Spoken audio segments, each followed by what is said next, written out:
কবিরা গুনাহ বলতে পারি। এই গুনার কারণে আল্লাহ আপনার ভালো কাজ, ভালো আমলগুলো নষ্ট করে দেয়।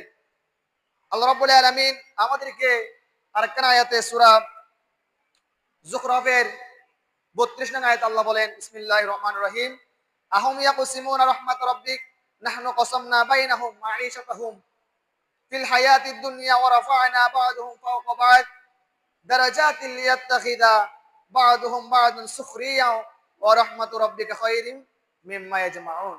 আল্লাহ রাব্বুল আলামিন বলেন, তারা কি আপনার রবের প্রতি, আল্লাহ রাসূলকে বলেন, হে রাসূল আপনি তাদেরকে জানিয়ে দিন, আমার বান্দাদের বলিয়ে দেন, তারা কি তার রবের রহমত বন্টন করে? আমি আল্লাহ দুনিয়ার জীবন তাদের মধ্যে তাদের জীবিকা বন্টন করি। আল্লাহ বলেন যে তারা কি মনে করে, আমার বান্দারা কি মনে করে যে তাদের রিজিক তারা নিজে বন্টন করে, অথচ আমি রব তাদের দুনিয়ার মধ্যে দুনিয়ার জীবনের জন্য কি বন্টন করব, কি তারা খাবে, কি তারা আহার করবে, কি তারা দুনিয়ার মধ্যে চলাফেরা করবে, তাদের রিজিক আমি বন্টন করে থাকি। এমনকি তাদের একজনের অন্যজনের উপর মর্যাদা উন্নতি করি, একজন ব্যক্তি থেকে অন্যজনকে আমরা মর্যাদা দান করি, যাতে এক অন্যের দ্বারা কাজ করে নিতে পারে। আর আপনার রবের রহমত তারা যা জমা করে তা থেকে উৎকৃষ্টতর।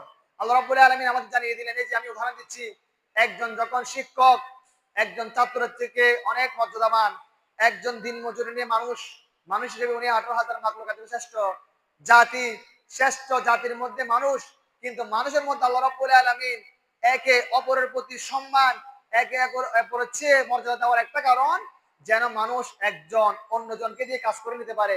যেমন আপনি উদাহরণস্বরূপ দেখুন, আপনার যখন আপনি যখন ঘর তৈরি করবেন, ঘর নির্মাণ করবেন, মিস্ত্রিবিহীন, একজন হেল্পার বিহীন আপনার কাজ আপনি নিজে করতে পারবেন না। তাহলে আপনার ঘর বাঁধার জন্য, ঘর তৈরি করার জন্য অবশ্যই আপনার থেকে মিস্ত্রির প্রয়োজন হবে, যদিও আপনি টাকার দিকে পয়সার দিকে তার চেয়ে উন্নত। আল্লাহ রাব্বুল আলামিন এটা দিয়ে বোঝাচ্ছেন যে কোনো মানুষকে তোমরা অবহেলা করবে না, হিংসা করবে না, কারণ আমি আল্লাহ তাদেরকে একজনের চেয়ে অন্যজনকে সম্মান এই জন্য দিয়েছি যে তারা যেন একজন অপরজনের মাধ্যমে কাজ করে নিতে পারে। সে প্রসঙ্গে আল্লাহ রাব্বুল আলামিন আমাদেরকে অনেকগুলা শিক্ষা দিয়েছেন। এরপরে সূরা নিসার যে আয়াতটা বললাম 32 নং আয়াতে, আল্লাহ ওই আয়াতে আমাদের শিক্ষা দিচ্ছেন একজন অন্যজনকে হিংসা না করার জন্য। আর হাদিস শরীফে রয়েছে, ইয়াকুম ওয়াজ্জান্না ফা ইন্নাজ জান্না আকযাবু হাদিসি ওয়ালা তাহাসসাসু ওয়ালা তাজাসসাসু ওয়ালা তানাজাসু ওয়ালা তাবাগাদু ওয়ালা তাদাবারু ওয়া কুনু ইবাদাল্লাহি ইখওয়ানা। আল্লাহ রাসূল সাল্লাল্লাহু আলাইহি ওয়াসাল্লাম এই হাদিস কানা ইরশাদ করেন, তোমরা অন্যের প্রতি মন্দ ধারণা করা থেকে বেঁচে থাকো,